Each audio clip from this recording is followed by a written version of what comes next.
I think if you ask most gamers, they really want two things. They want to be able to play good games, and they want to be left alone. I guess Sony is okay with the first one.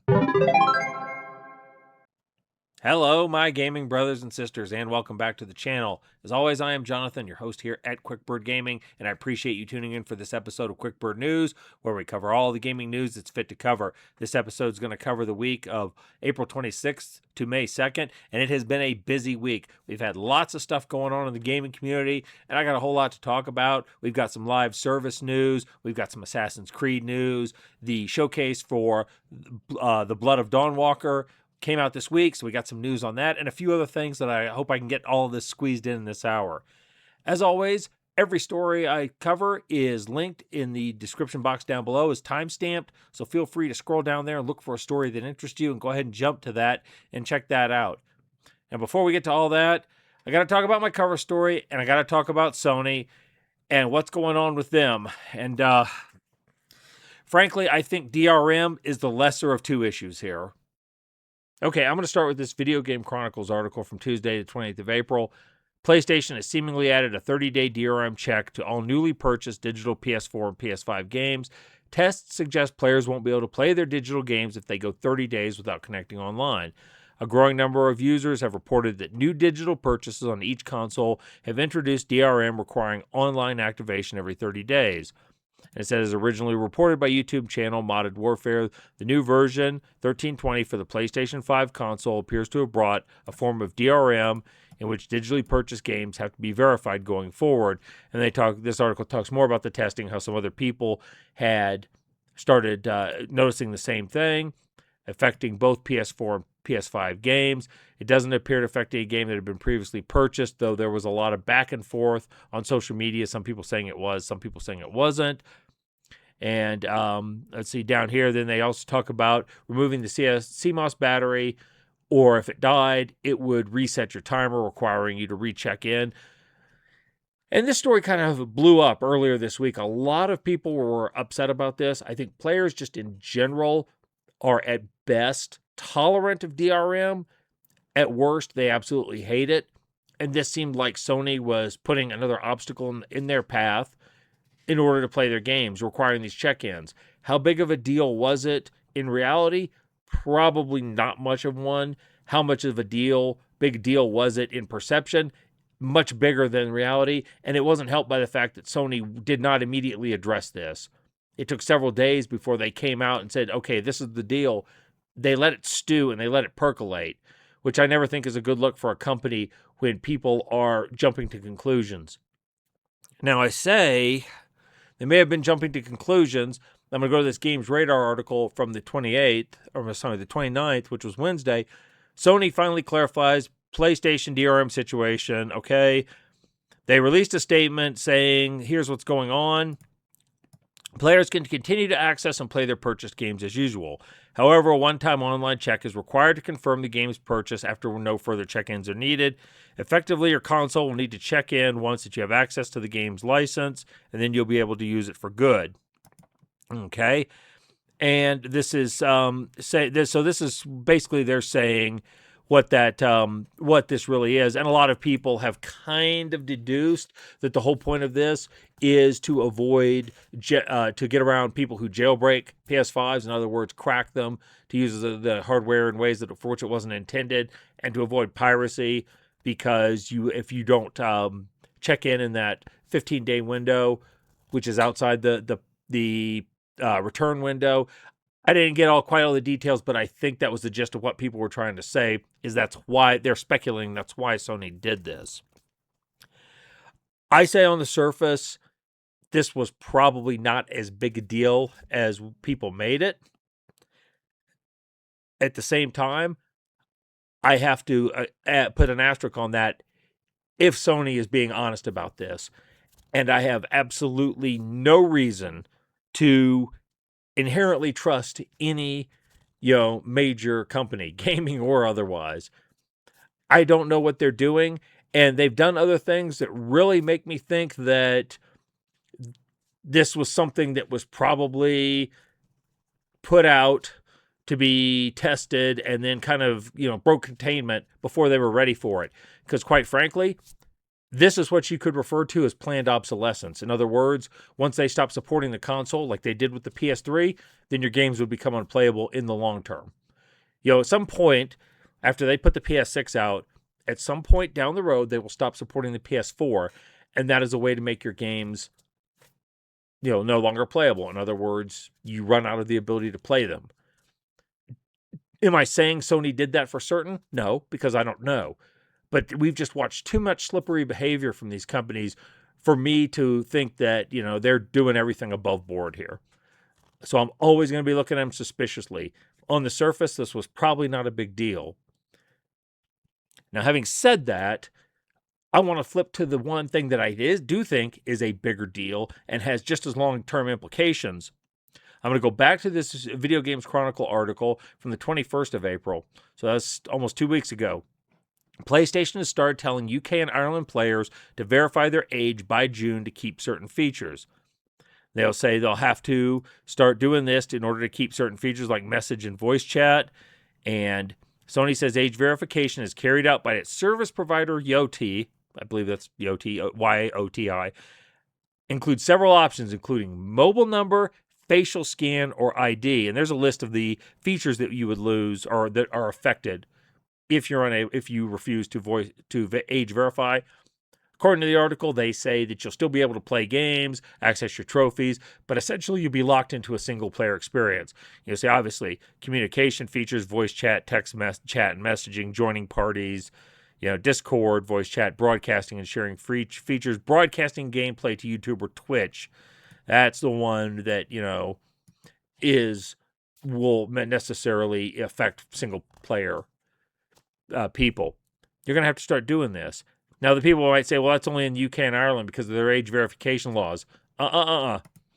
This is back from April 20th. Sony has global plans for PlayStation age verification. They plan to roll this out globally for everybody that's going to have to age verify.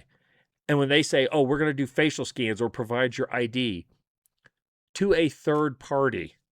Now, if you've not been living under a rock, you know how many times and how many agencies, whether they be government, or corporate, have had data breaches. Sony itself is infamous for its data breaches. And people will say, well, Yoti is a third party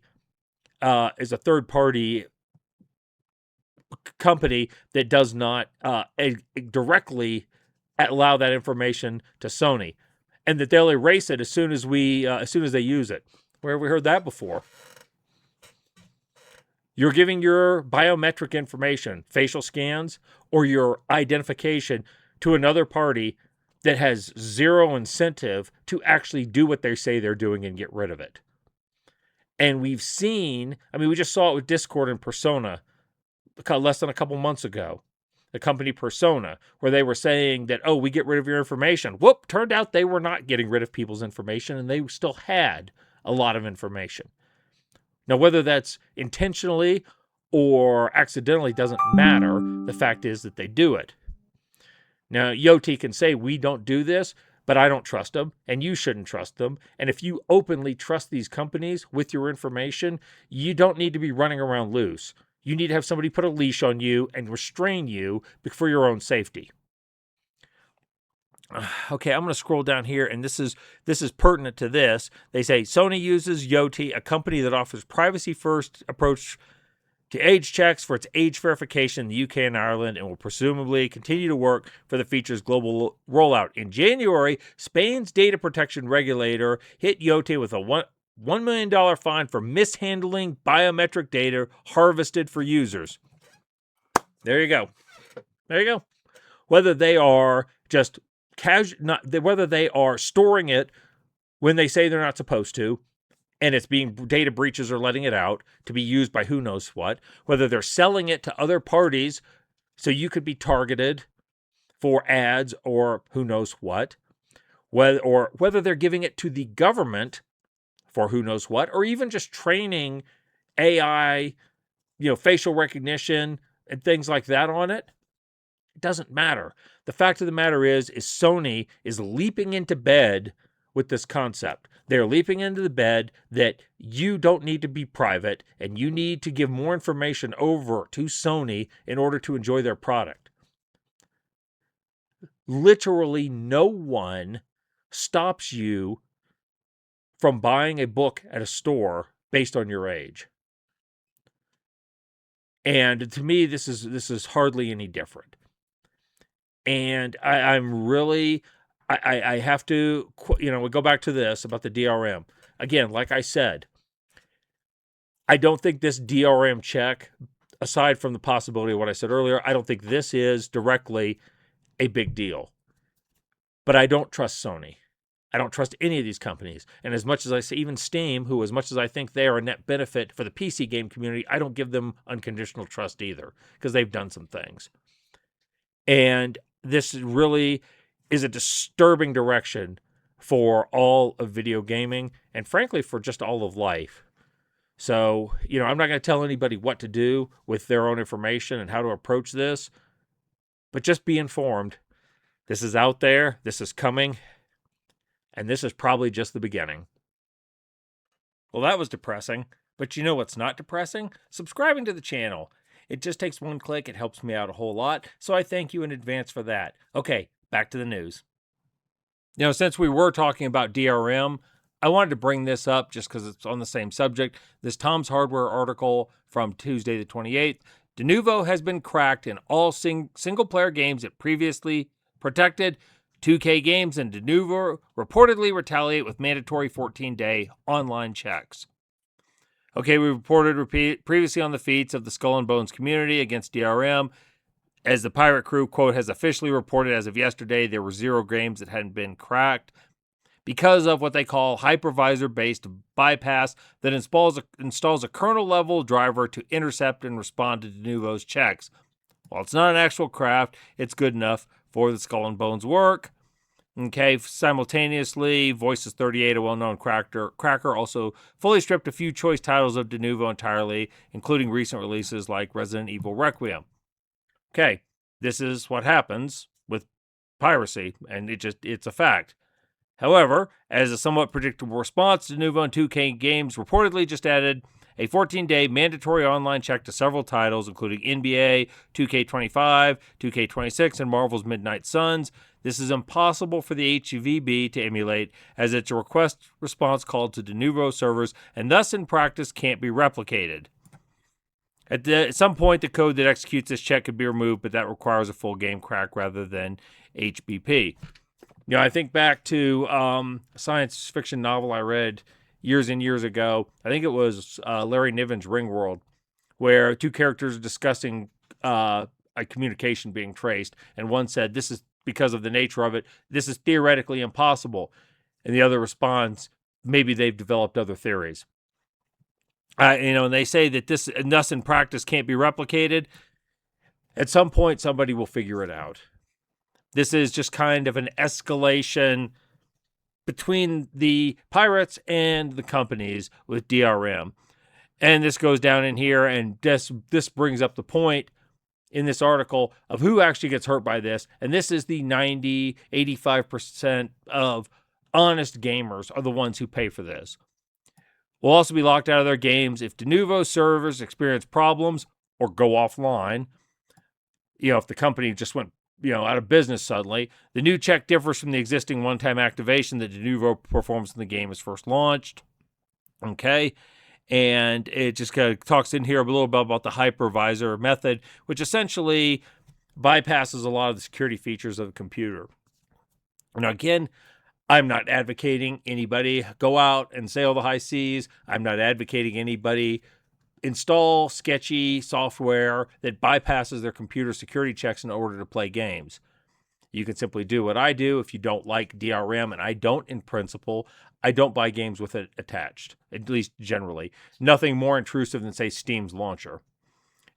And a lot of games that I really love, if I can get them on GOG, I back them up. I have the files on a removable hard drive, so I can always install them whenever I want. I liken this to actual online like shoplifting, where in retaliation the stores end up locking everything behind plexiglass cases so that nothing's available. But who does it really inconvenience in the end? The honest customer. And we're just seeing the same thing play out here. So Denuvo, the hypervisor based bypass, say that 3 times fast, has allowed anybody to get around Denuvo. Denuvo has retaliated, and we're just going to see this escalate and keep going as it's going on. I'll go fire up Expedition 33 again. They trusted the gamer not to put, they didn't put DRM on their game. And I think I like that better. Okay, on Tuesday, the 28th of April, the studio Rebel Wolves had a showcase for their upcoming game, the first game from the studio, The Blood of Dawnwalker. And during that showcase, it was revealed that, according to this Eurogamer article, they get a release date and an autumn showdown with Fable. They now release on the 3rd of September 2026. The game previously had a vague 2026 window, but never got an exact date. It ends a bit of speculation about whether they would try to avoid a showdown with big Xbox RPG Fable, which still has an unspecified autumn release date, and would steer clear of GTA 6 in November. However, Rebel Wolves co-founder and director of the game, Comrade Tomeskovich, didn't seem outwardly concerned. He said, "We spoke to the guys, and the first idea is that you shouldn't be worried about stuff you don't have control of." Good attitude. Now, this game has a fair bit of hype around it. A lot of people have been interested in it. The dev team is mostly made up of former Witcher 3 developers, so there's a lot of RPG chops on this team, and I think people are interested to see what it can do. The showcase looked fairly standard fare, but overall, there was nothing there to discourage me from checking this game out. We'll come back to that in a second. As far as it releasing around these other games, GTA 6 is, I think, scheduled for the 19th of November. It is far enough away from this release date. I mean, there's no way in hell it's going to move up. It may slip again. 2.5 months shouldn't be an issue. Most of the people that want to play this will play it before that. In fact, the only games I know that have a major release window, major release confirmed date in this window are Wolverine, which I think is supposed to release on September 15th. But that's going to be a PS5 exclusive, so people on PlayStation or on PC and Xbox won't be affected by that. And it's not exactly competing with the same audience. Also, you're going to have Phantom Blade Zero, a game that's gotten a fair bit of interest coming out of, I think it's a Chinese company called S-Game. It's their first game as well, and that's supposed to release on September 9th, so 1 week after this one. Again, not exactly competing with the same audience, but there's, again, some overlap. There is some discussion about whether that game, Phantom Blade Zero, is going to be more Black Myth Wukong. I think I said that wrong. Or whether it's going to be more like Wu Chang Fallen Feathers, which was pretty much dragged down by its bad optimization on PC. As for Fable, I kind of think that Tomeskovich and these guys at Rebel Wolves are throwing down the gauntlet saying, we'll take you on. And frankly, nothing I've seen coming out of Fable suggests that they're automatically going to win this fight. So I think we're going to see what happens here, and this will be interesting. Now, we were talking about optimization. Let me skip over to this GameSpot article also from the 28th. It says, The Blood of Dawnwalker PC requirements revealed. See if your PC has graphical fangs. And it requires some hefty processing power, though they say that the specifications are for PCs that are not running upscaling and frame generation technology like DLSS or FSR. With these tools activated, performance will be improved, and they're supported in the game. Without these options, GPU requirements are on the steep side, which is a pretty subtle, no kidding moment. Because looking at this, just looking at the recommended, here's the GPU options. And I'm like, damn, this is hefty. That's a recommended. That's not, high end. This is looking for some pretty tough computing power. Now, the storage, the hard drive space is not too bad for a modern game, but the CPU and GPUs they're looking for pretty modern at recommended. That's running 1080 at 60 FPS, and you come all the way down here to run it in 4K. Pretty much only your professional streamers and people with more money to burn than they know it's good for are going to have a rig that's going to be able to run this at max performance. I guess if you're running DLSS or FSR, if you're on an AMD, it may make it better. But this is one of these situations where, if you ask my opinion, I would recommend waiting 2 weeks. If you're really interested in the game and you can withstand waiting, or if you're only partially interested, play something else in the meantime and see what happens as people play it and start issuing reports based on their hardware. With Steam now putting in people's hardware that's with their review, I guarantee you this game will have several thousand reviews within the first 2 weeks, and it will give you an idea of how well it's actually performing. Maybe the DLSS and FSR will work great. Sometimes they do work great, and sometimes they're sketchy and twitchy and create problems. A lot of motion blur and things like that. TBD. So, anyway, know that up front the base requirements on this game are relatively steep, and if you can meet them, great. If you can't, might want to wait and see how the optimization pans out. Okay, I've really let the last couple of segments run long, so I'm going to try and cover the rest of the news here relatively quickly. Although with this subject, this one is easy to get started talking and babbling, and who knows where it goes. I haven't talked about Marathon for a few weeks, mostly because there hadn't been a whole lot to talk about. The player count's been steadily decreasing. But I saw this article today, and so I felt like I had to bring it up. This is from Games Radar, and it was published today as I'm making this video on Saturday, May 2nd. Bungie doesn't see Marathon going anywhere. We know where we want to take the story over the next few years. That's cute. That you think you're going to be around for another few years. Listen, you can go back and look at my videos over the last few months talking about Marathon. I've never been somebody who said that I thought this game was going to fail right out of the gate and be an immediate failure. But the simple fact of the matter is it's just not retaining enough of a player count. And I know people want to scream about the Steam database numbers not being representative, except that it really kind of is. If you believe insiders like Paul Tassi, who said 75% of the player count was coming from Steam. So it's fairly representative. This just goes down here about, about the game and what they plan on doing and so on and so forth. But here's the reality. When you come to the Steam count, 16,000 players. They're just not making enough money off this.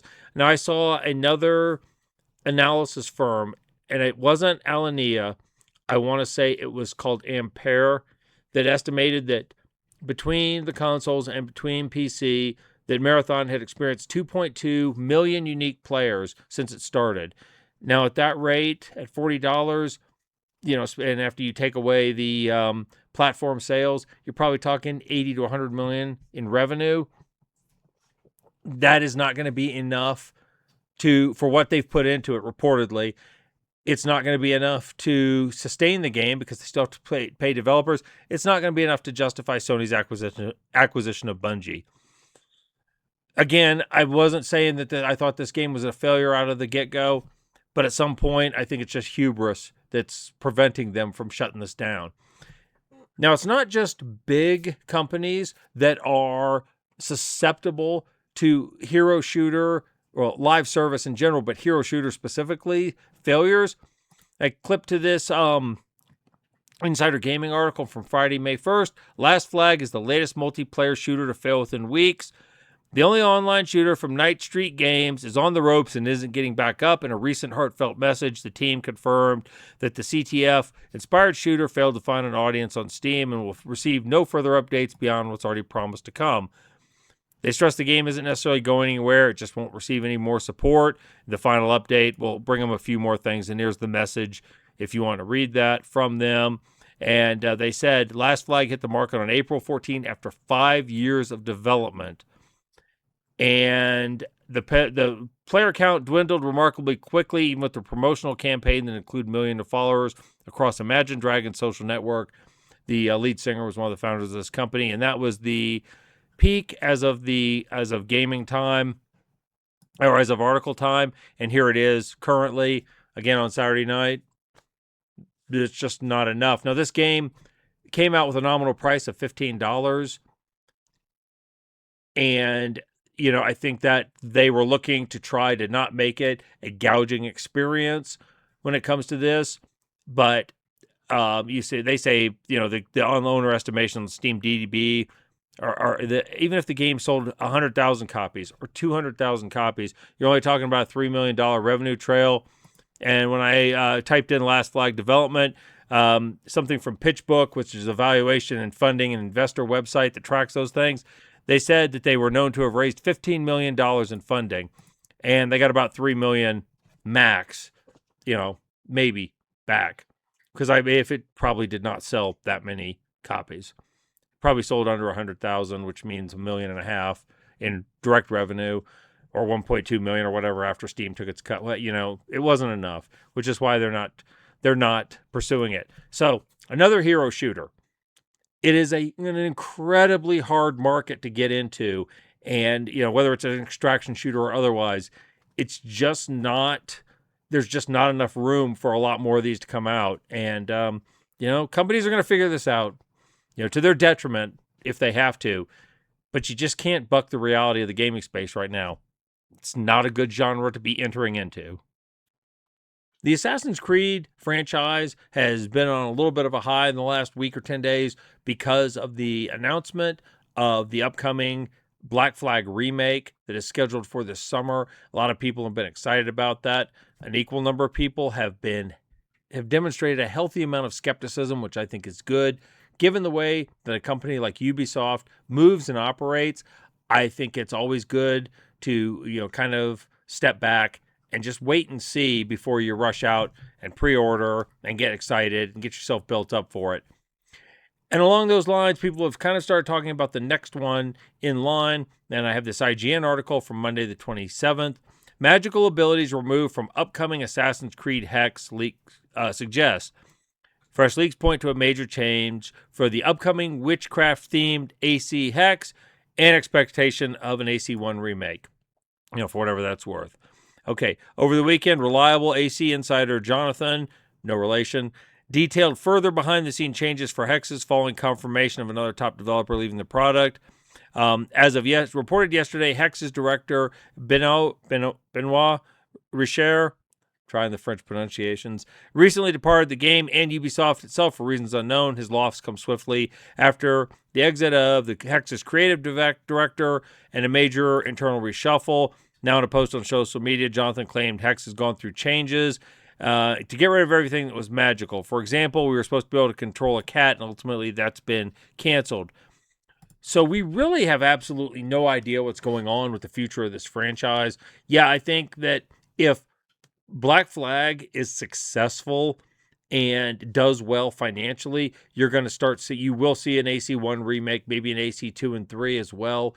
I think they're just going to try and milk the hell out of this because I don't know what else Ubisoft has got cooking. Shadows, I think, was ultimately considered a financial success, but it wasn't by any means a blockbuster.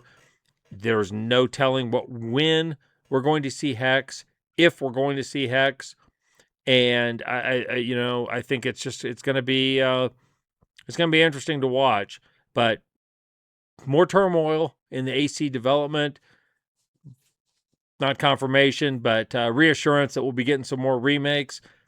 I believe that we could have predicted all this 6 months ago, but here we are. Okay, I just bring this one up because I thought it was a little interesting. This Eurogamer article from Wednesday the 29th. After ditching PvP for solo and co-op, legendary designer Warren Spector's stealthy Thick as Thieves reveals a price so low I thought it was a typo. Just weeks away from the release of this, as an intriguing new stealth game from legendary Thief the Dark Project designer Warren Spector. It's not just Thief the Dark Project. And with its 20 May release date, okay, they shared some pricing details. Okay, well, initially announced in 2024, it's a city steeped in, okay, it takes place across a Scottish metropolis known as Kilcairn, steeped in intrigue and opportunity, blah, blah, blah. Immersive sim-inspired PvPvE stealth action. Okay, they explained there had been some significant changes. The PvPvE had been abandoned in favor of solo and co-op play simply because the studio was having more fun, which I think is a good idea. If you think about games recently like Crimson Desert, which started as an MMO, became a single-player game and has been a smash hit. Even Resident Evil Requiem started as more of a multiplayer type game and was eventually although it I think was retooled in like 2022 back to a single player game. It worked out much better for them. So this is not a bad move. Thick of Thieves is set to cost just $5 when it comes to Steam on May 20th. With this launch version, including what the team calls an introductory campaign, it features 16 missions set across 2 dynamic replayable maps as well as gear. Okay, expected playtime of 4 hours. Okay, that's undeniably a very short game, but at $5, if it plays well, that is not a bad price. And they talk a little bit more about more additional content coming sooner. And I can flip over here to the Steam page and kind of look and see what it looks like. It looks okay. I'm not necessarily sure I am a fan of this art style. It reminds me with the pinks and the purples and some kind of the neon. It reminds me a lot of Fortnite, and I'm really tired of games with this color scheme. However, I will say this, given the fact that Warren Spector did not just create, Thief, The Dark Project, this dude was responsible, or was one of the prime directors on some of the best games from the early days of, say, PC gaming, like the Wing Commander series, like the original System Shock, the original Deus Ex. This dude's got a resume, so I'm willing to trust him at least to take a look at this when it comes out, because, and again, at $5 to start. Now, who knows if the later campaigns and stuff will require additional money, but at $5 for a start, it's hard to beat that. And if you look down at the system specs, recommended, it's pretty much just what will run on a potato for the most part.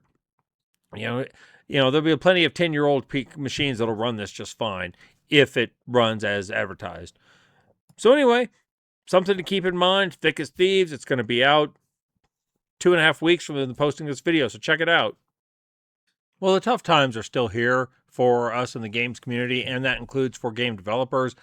And, the economic situation continues to extract a toll. The latest is going to be this gamesindustry.biz article from Wednesday the 29th. Greedfall developer Spider set to close. Initially, reports by the French outlets here and here suggested the closure came after parent company Nacon failed to find a buyer for the Paris-based studio. Now, just weeks after the Greedfall prequel, which is called Greedfall: The Dying World, left early access, Spiders confirmed the news, admitting that we have received that there be confirmation that they're being liquidated. The company as a whole will no longer exist. There's no word how this is going to affect support for any of its games. Spiders released some games aside from Greedfall, one called Steel Rising, one called The Thaumaturge, I think is how you said it, and some others. I don't think anything was ever a major successful hit. The first Greedfall game was probably the best received. I played it. When my personal score, as I gave it a 7 out of 10, it was just a very average RPG type game. Pretty solid. It ran pretty well. But overall, it was nothing extraordinary, nothing I'd care to play again. And I think that was probably their best outing. So unfortunately, Spiders is on its way out. And like I said, the hits just keep on coming. And unfortunate for them. So I wish them all the best of luck. Okay, I had a lot of other stories lined up, but this video is already running long, so I'm going to close it up with this. This is from PC Games In, and this was published, let me do a refresh. Yeah, yesterday on Friday, the 1st of May. Far Far West is Steam's latest indie success story, racking up 250,000 sales and a 97% rating in just 2 days. Cowboy co-op FPS, Far West is already flying in Steam, early access fusing Destiny 2 and Helldivers 2 to overwhelmingly positive reviews.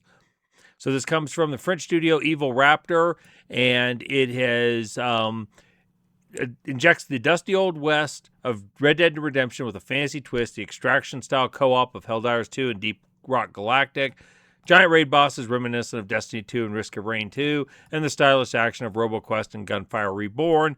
The result is a barnstorming Wild West shooter that's already sold 250,000 copies in the first 48 hours.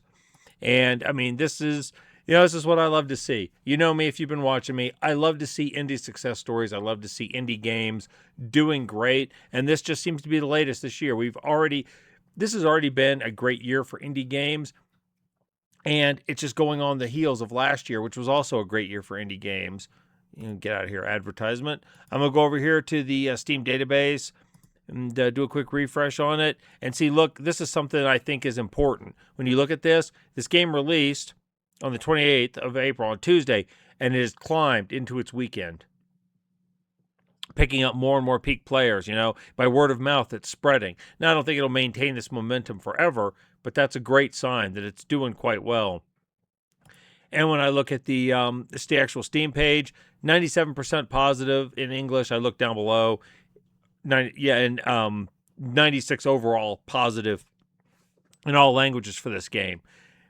It seems to be something people are really enjoying. It seems to shine in co-op mode where you can have up to 4 friends playing together. And, it actually kind of reminds me a little bit of the early fun you'd have with a game like Borderlands. And they compared it to games like Destiny, which I have not played, and Deep Rock Galactic, also, which I haven't played. So these co-op games that really get you in like Helldivers, PvE with the multiplayers, the co-op PvE games. It's really becoming a niche that I think is doing quite well, and I'm happy to see it. And I'm happy to see that these guys are excelling with their first outing. I love it when indie games do well, so this makes me happy, and I think it's a great note to end on. All right, like I said, I'm going to wrap this up here. This has been a long one, so if you stuck with me to the end, I appreciate that. If you enjoyed this video, please consider dropping a like on it. Leave me a comment. Let me know what you thought about any of the stories I covered. If you think Sony is not trying to reduce its user base to digital serfs, let me know. If you think I missed a major story this week, let me know that too. Hit the bell so you're notified the next time a Quick Bird News video is uploaded. Again, I appreciate all that engagement, and thank you in advance for that. So, it's about bedtime for me, so let's call this one quits. Thank you again for tuning in. I much appreciate that. Y'all go out there, live your best lives, and y'all stay gaming.